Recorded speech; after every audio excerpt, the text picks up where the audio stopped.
Welcome back to CBS Soap Dish Recap, where we recap everything CBS Soaps, both the Young and the Restless and the Bold and the Beautiful. This is your Young and the Restless recap for September 19th, and today Jack gives good advice to Kyle's dilemma, and Nick raises Chloe's suspicions. Summer says yes, and there is contention between the Newman brothers. So, before we unpack this, take a second to make sure you're subscribed to the channel to receive all updates, and please don't forget to like and share. So we're back over at Sally's hotel suite at the Grand Phoenix with this jaw-dropping scene where Adam sees Nick standing behind Sally, and he's looking like, what did I interrupt? Why is my brother in your suite, Sally? And of course, Nick is frowning. What makes this think this is any of your business? Well, why are you there, Nick, is a good question. So then we switch over to the Abbott mansion. Kyle is showing Tracy all of his favorite images of Summer and talk about this whole surprise wedding ceremony. However, Tracy is not feeling this whole idea about keeping Summer in the dark about his plans. It makes sense. A bride wants to plan for some of these events and have some of her friends there. Does she have a maid of honor? Kyle hadn't thought about any of that. Tracy was like, exactly. So once Kyle get this realization and says, well, when Summer finds out about this, then Summer walks in, and Summer also wants to find out what about what. And then Tracy was like, okay, gotta go. And then Summer tells Kyle he has 3 seconds to tell her what's going on. So let's swing over to Jabot. Now, Diane was walking through the hallway, minding her own business, didn't say anything to Phyllis. Phyllis had to stop her anyway, giving these little nice, nasty compliments about how much Mariah says that she was doing a great job, this considering her lack of experience. And then all this little shade is being thrown across, and Diane talked about she's been assigned to write this press release. Phyllis can't believe they're giving it to a novice. Diane alludes to people in charge not knowing what they want and accused Phyllis of planting that false document on the computer. Phyllis thinks that, if I did that, you really don't know what I'm capable of because I didn't plant anything. And if I want to take you down, you'll know about it. Sure, she don't know about what you and Nikki and Ashley has going on. So that's a lie, Phyllis. Anyway, Diane reveals that she shared her own concerns with Kyle and Summer. And then we got Phyllis mocking her for going to the kids to cry about something that she didn't do. So back over at the Abbott mansion, Kyle is making this whole speech about how much he loves Summer, who is the center of his universe, along with his son. He takes her hand, says it feels like they live a lifetime together. Kyle loves the way that she opened up her heart to Harrison because she didn't sign up for all of that. I would choose you every day. And so, of course, we see him get on his knees and propose and ask her to make him the happiest man in Genoa City and marry him again.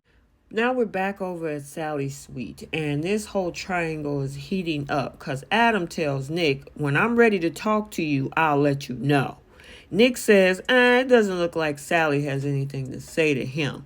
Adam clapped back that Sally doesn't need Nick to speak for her. Nick turned around and says, well, we were having a private conversation in a private space, and that's all you need to know. Now, Sally asks why Adam is even there. She got a text from Chloe. What is it that you need? And then Nick comes back with, I got a text from Victoria saying the exact same thing. Sally thought she made herself clear and don't want to see him and is now hunting her down all over town. Now, she finds it odd that he showed up at her hotel room uninvited again. And Adam is like, well, it's almost just as odd as the two of you being here together privately during business hours, the last place to be expected. And Sally wonders, what he has to say to her. Adam was like, nope, I'm not saying anything until Nick leaves. So then Sally asked Nick to let her speak to Adam alone. He asked, are you sure? And Adam was like, I'm not a threat to her. Sally was like, nope, I'm fine. And then Nick decided to take his behind up out of there. Sally exhaled this deep breath, and Adam asked her, are you sleeping with my brother? So then, of course, after the proposal, Summer was wondering if Kyle has lost his ever loving mind. And he was like, no, we need a do over. Last time we were over in Milan, it was magical, but it wasn't home with friends and family. He wants to go big amongst the family for their big day. And I tried to keep it a secret from you. Tracy convinced me otherwise because she felt that you may want to contribute to the plans, especially with your dress, your friends, your mom. So that's why, he told her that I let you in on the secret. And she was like, yeah, I need to make sure I get it perfect for me too on my side. So yeah, she was like, I'll marry you all over again. They kiss and they're good now. So now over at Jabot, Diane is telling Phyllis that Kyle and Summer can decide on her culpability. Now, sharing the concerns also allow her to feel heard and supported by her son, and Phyllis actually did her a favor. And Diane walks off. Jack shows up. Phyllis tells him she accused her of trying to set her up. And Jack was like, well, did you? Phyllis gives him this crazy look. He says, not an answer. So, and she was like, no. Are you satisfied? Jack doesn't need to tell her that this would be a big mistake. And Phyllis gets it. Kyle and Summer now arrive over at Jabot. Kyle kisses his wife before going into his dad's office. We do hear Summer telling Phyllis, Mom, I know everything, which she meant the vow renewal. And Summer explains why Kyle told her everything and how he did a sweet little proposal. Now, in Jack's office, after wrapping up a call, Kyle tells him, Summer knows about everything as well. But he looked like, meaning Kyle's face, that his world is falling apart.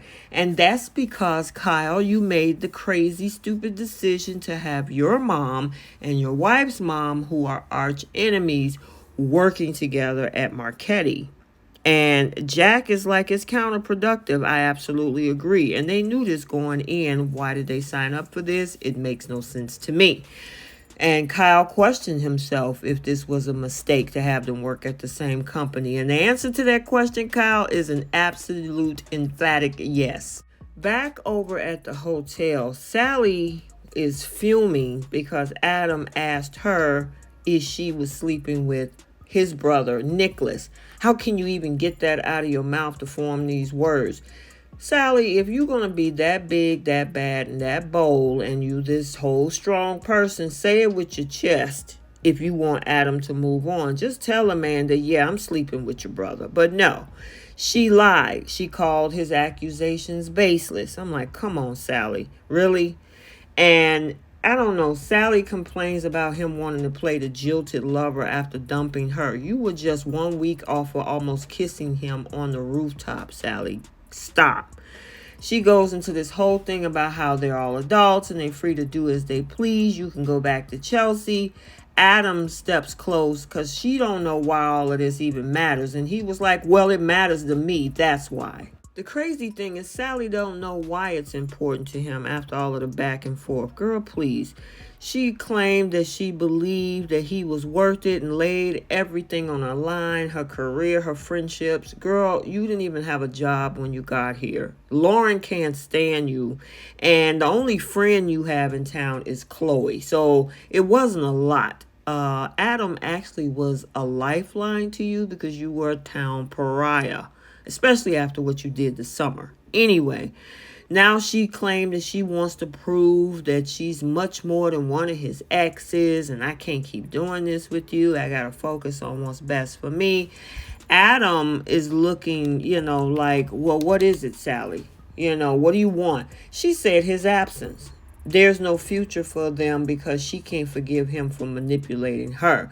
I'm done. I'm moving on with my life. Girl, he was a come up for you, and now you see Nick as a come up as well. Cut the crap. So now over at Crimson Lights, we got busybody Chloe, always sticking her nose in other people's business. She's pushing Nick about being besties with Sally.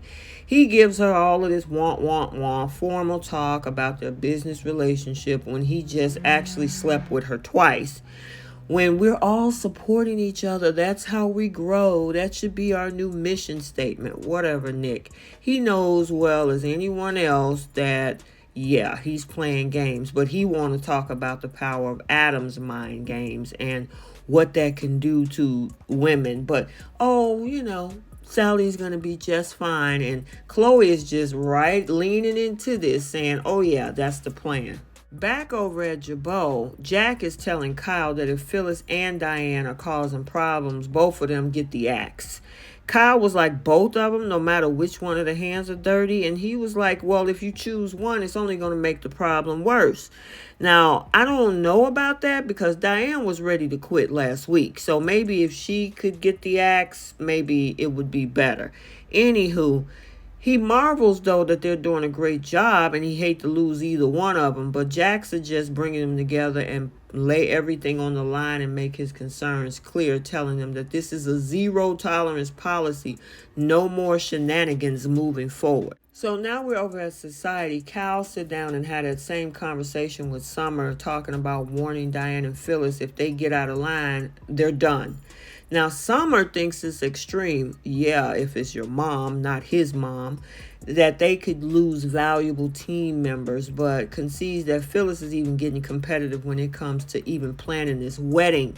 Kyle feels like if they don't do something, their ceremony is going to turn into the battle royale, and they agree to take Jack's advice and put them both on notice. Speaking of the plotter, Phyllis is leaving Nikki a voicemail whispering in the Jabot hallway where anybody could possibly hear her that she needs to know what's going on down in LA. Now, she says that things are going okay here in GC, but she has it all handled. This is where she didn't get a text from Summer asking, to meet at Society and assures Nikki that she has it all under control, but they'll talk later. Yeah, this is about to blow up. We over at Crimson Lights. This is where it tends to get a little tense because Adam walked in and he don't even know Nick is there, but Nick just had to call him, and then he had this whole flashback with having sex with Sally.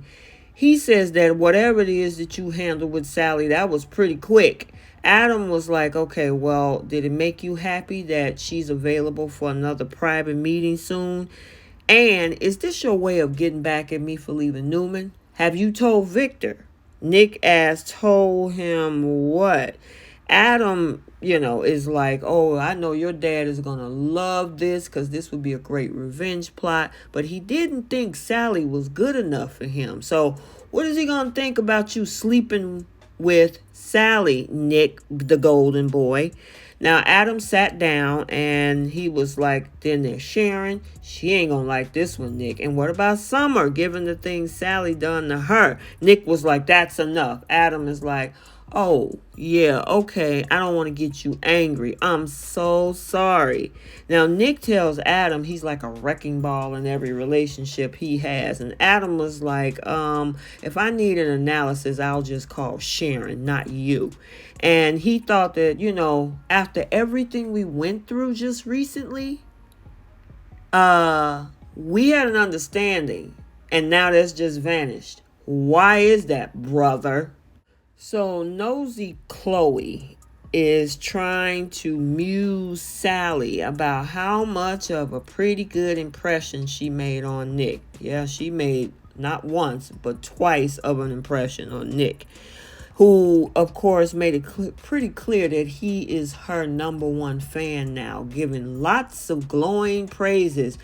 A part of me actually think that Chloe knows what's going on here, but she's not going to say anything, and you can tell that Sally is going to keep this under wraps as her dirty little secret. So now outside Society, Diane comes up behind Phyllis, who asks, why are you following me? They go into this whole bickering when Phyllis noticed Kyle and Summer was watching them.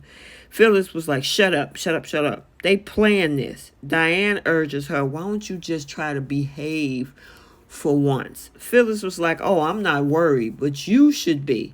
And then we see them walk inside. So, yeah, it's two fires going on right now. The Newman brothers, and now this whole thing is getting worse with Diane and Phyllis.